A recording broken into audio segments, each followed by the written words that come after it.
चाहूंगा कला एवं संस्कृति विषय के बड़े ही अनुभवी शिक्षक हैं सतवीर जी के लिए एक बार जोरदार तालियां बजा दें और आमंत्रण और आवाज दीजिएगा। मैं आदरणीय श्री सतवीर सर जी को आप सभी के सम्मुख अपने विचार साझा करने के लिए, अपने तजुर्बात, अपने अनुभव साझा करने के लिए आमंत्रित कर रहा हूं। आदरणीय श्री सतवीर सर।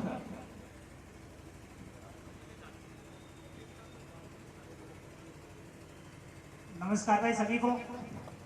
सबसे पहले मैं मां सरस्वती के चरणों में प्रणाम करता हूं और विशेष धन्यवाद देना चाहता हूं इस मालाखेड़ा की जनता को और इस आयुष्य हो गया था सदाराम।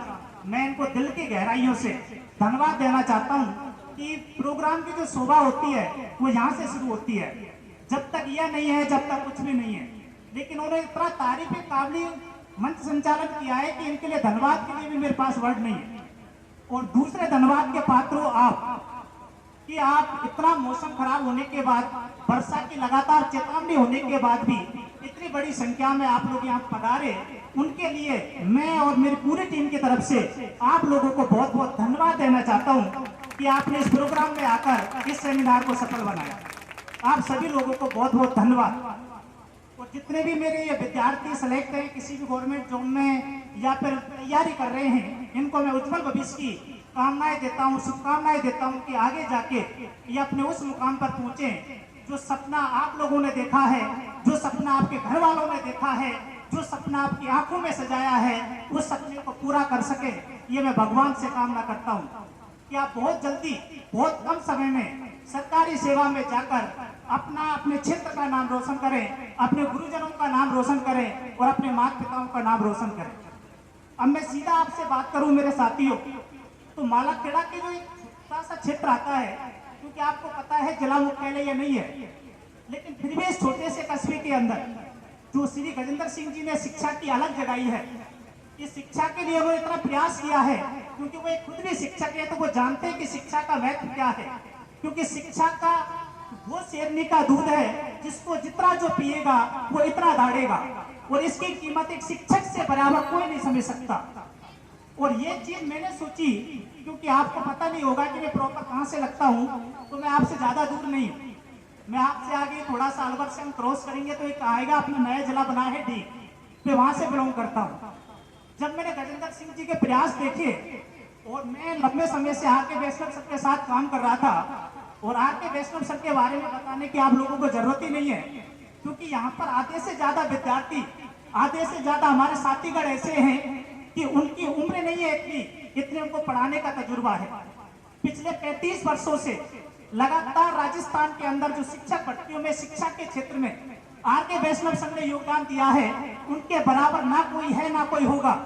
क्योंकि अपने जीवन के 35 वर्ष शिक्षा के लिए खपा देना वही इंसान जानता है जो कि शिक्षा का महत्व जानता है। इतनी बड़ी कोचिंगों में इन्होंने काम किया, इतनी बड़ी इंस्टीट्यूटों में इन्होंने काम किया, लेकिन कभी भी इन्होंने विद्यार्थी हित के लिए समझौता नहीं किया। जब जब इनको लगा कि विद्यार्थी हित के साथ गलत हो रहा है, विद्यार्थियों के साथ गलत हो रहा है, तो इन्होंने बड़ी बड़ी कोचिंगों को भी ठोकर मार के उसको छोड़ दिया, क्योंकि उनके लिए पैसा कोई महत्व नहीं रखता था। उनके लिए अगर महत्व रखता है तो वो विद्यार्थी हित रखता है। ठीक है, उसके बाद मैंने विचार किया कि यार क्यों ना इतने बड़ा उन्होंने राजस्थान के जयपुर, कोटा, उदयपुर यानी अपना पूर्वी क्षेत्र में, हाड़ौती क्षेत्र, मेवाड़ क्षेत्र, वहां शिक्षा की अलग जगह दी। शिक्षा के लिए एक नई उम्मीद इन्होंने लगा दी, क्योंकि कोटा के अंदर जब आप जाओगे तो नेक्स्ट गुरु कोटा के नाम से आप एक बहुत बड़ा इंस्टीट्यूट वहां देखोगे, तो उन्होंने आज भी 1000-1500 विद्यार्थी प्रतिदिन वहां पढ़ रहे हैं। तो हमने सोचा कि यार जब हम इनके साथ इतना काम कर रहे हैं, सबके साथ इतना काम कर रहे हैं, तो क्यों ना इनके अनुभव हमारी बहन बेटियों को, हमारे भाइयों को दिया जाए। क्यों ना उस शिक्षा का अलग हम इस मालाखेड़ा कस्बे और अलवर जिले के अंदर जगाया जाए। तो सीधा मैं आपसे बात करना चाहता हूँ कि मैं चाहता हूँ, हमारी पूरी टीम चाहती है कि हम आरके वैष्णव सर को आपके मालाखेड़ा के साथ साथ अलवर जिले में लेके आए। मालाखेड़ा में तो आपके न्यू आदर्श स्कूल जो काम कर रहा है वो बहुत बेटर कर रहा है, और हमसे जितना सहयोग होगा, हमारी पूरी टीम से जितना सहयोग होगा, हम श्री गजेंद्र सिंह जी का पूरा सपोर्ट करेंगे, दिन रात आपकी सेवा के लिए खड़ा रहेंगे। लेकिन हम चाहते हैं कि एक ऐसा ही कोचिंग, एक ऐसा ही संस्था जो कोटा, उदयपुर और जयपुर में काम कर रहा है, और ऐसा ही एक संस्था आपके शहर अलवर में लाया जाए और आपके वैष्णव सेवाओं का, इनके अनुभव का फायदा उठाया जाए। तो कितने विद्यार्थी हैं, कितने स्टूडेंट यहाँ बैठे हैं जो चाहते हैं कि आके वैष्णव सर अलवर आए और अपने अनुभव से हम सभी को मार्गदर्शक प्राप्त करें, हमको मार्गदर्शक दें। तो एक बार जोरदार तरीके से हाथ खड़ा करके ताली बजा के बताओ कि कितने विद्यार्थी चाहते हैं कि आके वैष्णव सर अलवर आए। मजो आगो भाई, रेवा की भाषा में बोलूं तो मजो आगो है। ये जोश और जुनून देख के आपको क्या हो गया, मजा आगो। हम कहने ना कि आज तो मजो आगो। हम जब रास्ते में चल रहे थे यही सोच रहे थे, आरके वैष्णव सर ने मेरे से पूछा कि आप सर आप जाते रहे हो, लेकिन आपके लोग, आपका मेवात क्षेत्र क्या मुझे एक्सेप्ट करेगा?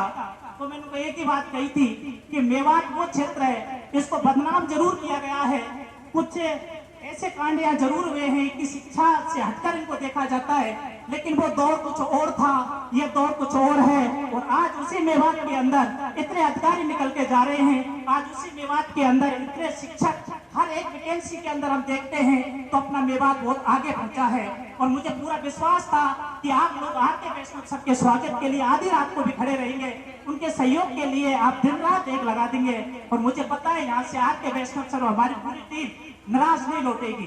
तो आप लोग तैयार हो क्या? जोर से बोलो, एक बार आवाज आनी चाहिए, गूंज जाना चाहिए। वंदे वंदे वंदे। राहें जहां तक जाएंगी रागीर वहां तक जाएगा, राहें जहां तक जाएंगी रागीर वहां तक जाएगा। दरिया से क्या पूछते हो कि नीर कहां तक जाएगा, दरिया से क्या पूछते हो कि नीर कहां तक जाएगा। उठाओ धनुष खींचो डोर, उठाओ धनुष खींचो डोर, निशाना साधो अपनी मंजिल का, वो बाद में देखा जाएगा कि तीर कहां तक जाएगा, तीर कहां तक जाएगा।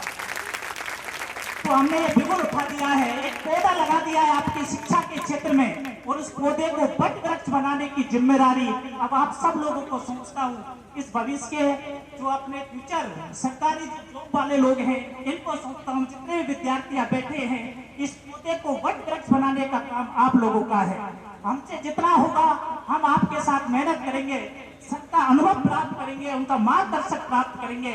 और बाकी आप लोगों का अगर सहयोग रहा तो मैं आपको विश्वास देता हूं कि मेवात क्षेत्र के अंदर, अलवर क्षेत्र के अंदर एक ऐसी संस्थान बना के जाएंगे, एक ऐसा नाम करेंगे कि आप सदियों सदियों तक उसको याद रखेंगे।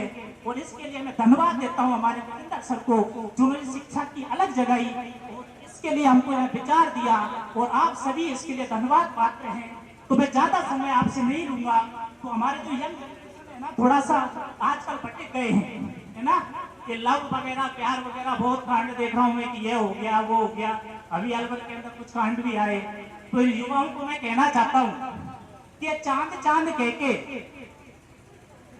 ये चांद चांद कह के जो तुझे सर पर चढ़ाते हैं, ये चांद चांद कह के जो तुझे सर पर चढ़ाते हैं, देख लेना एक दिन, देख लेना एक दिन अंधेरे के कुएं में गिरा देंगे, देख लेना एक दिन अंधेरे के कुएं में गिरा देंगे।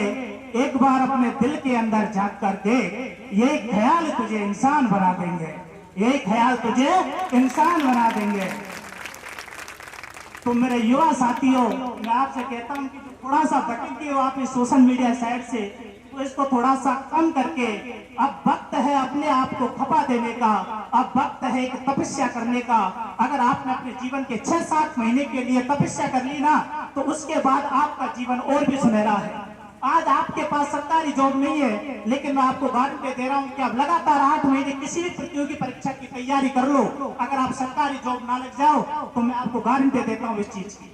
लेकिन उसके लिए कहते हैं ना कि पाने के लिए कुछ खोना पड़ता है, कुछ पाने के लिए क्या करना पड़ता है, खोना पड़ता है। तो मेरे साथियों, आपको अपने 7-8 महीने का जो समय आप अदर कामों में दे रहे हो, अपनी सोशल मीडिया अकाउंटों पर दे रहे हो, समय खराब करने में दे रहे हो, उसको थोड़ा सा कम करना पड़ेगा।